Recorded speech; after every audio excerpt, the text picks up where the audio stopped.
আজকে ৩টা মামলা ছিল। প্রধান আসামি শেখ হাসিনার মামলাটা আজকে আর্গুমেন্টের জন্য ডেট ছিল এবং অন্য দুটি মামলা 342-র জন্য ছিল।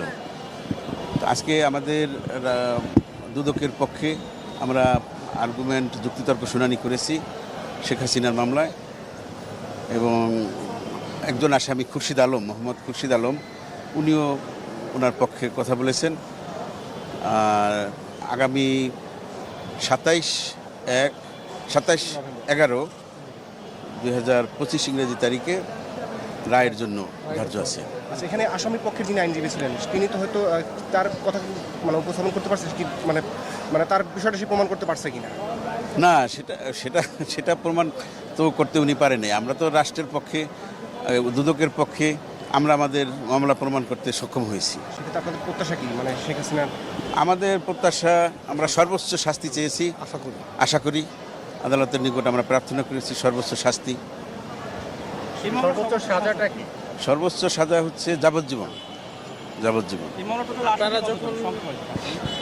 আপনারা যখন যুক্তিতর্ক করেছেন তখন মানে আপনাদের পক্ষ থেকে, দুদকের পক্ষ থেকে আপনাদের আর্গুমেন্টগুলো কি ছিল?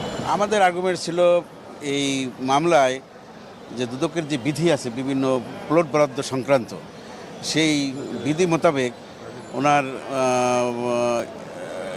রাজুকের যে বিধি ছিল সেটা ওনারা ফলো করেনি।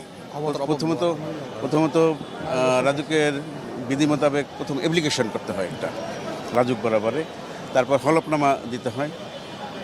এই সমস্ত জিনিসগুলো তারা সম্পূর্ণভাবে প্রদান করেন নাই, এবং এই রাজুকের কর্মকর্তারা এই বিধিগুলা এই প্লট বরাদ্দের ক্ষেত্রে কোনো যাচাই বাছাই ওনারা করেননি। সেক্ষেত্রে শেখ হাসিনা বা যারা আবেদন করেছে তারা কি কোনো ধরনের তথ্য গোপন করেছে কি? অবশ্যই তারা তথ্য গোপন করেছে, কারণ হলফনামা যারা যে হলফনামা দিয়েছিলেন সেই হলফনামায় তারা তথ্য গোপন করেছে। তাদের ঢাকা শহরে শেখ হাসিনা নামে যে ধানমন্ডিতে যে বাড়ি আছে, তার ছেলের, তার মেয়ের, তারা এই বিষয়গুলোতে তারা তথ্য গোপন করে গেছে হলফনামায়।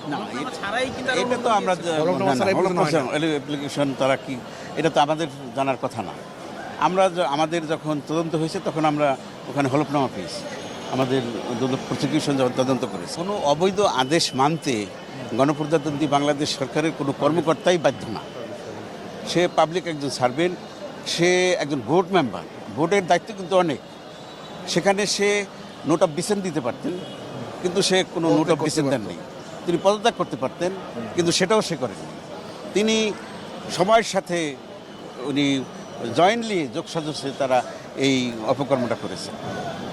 এই যুক্তিটা যখন তোলা হয় তখন সম্ভবত বিচারক নিজেও মন্তব্য করেছিলেন যে তাহলে কি উনি একটা অবৈধ আদেশ পালনেও কি উনি বাধ্য, এরকম একটা প্রশ্ন বোধ হয় বিচারক করেছিলেন। এটা আসলে বিচারকের মন্তব্যের বিষয়ে তো আমরা কথা বলতে পারবো না, এটা আমাদের বলা উচিত না। আর আমি যে সাজার বিষয়টা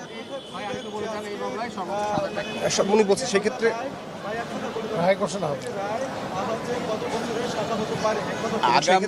আগামী এই মামলার মোট আসামি 12 জন। আগামী 27/11/2025 তারিখে রায়ের ঘোষণার জন্য আছে, এবং আদালতের নিকট আমরা প্রার্থনা করেছি সর্বোচ্চ শাস্তি প্রদানের জন্য। আমরা যেসব যুক্তিতর্ক এখানে উপস্থাপন করেছি আসামি পক্ষ, সেগুলো আজ খণ্ডাতে পারেনি। সেখানে তার মন গড়া কিছু যুক্তিতর্ক উপস্থাপন করেছে, এতে আইনের ক্ষতি বা যে শাস্তি হবে তার কোনো ক্ষতি কোনো কিছু হবে না।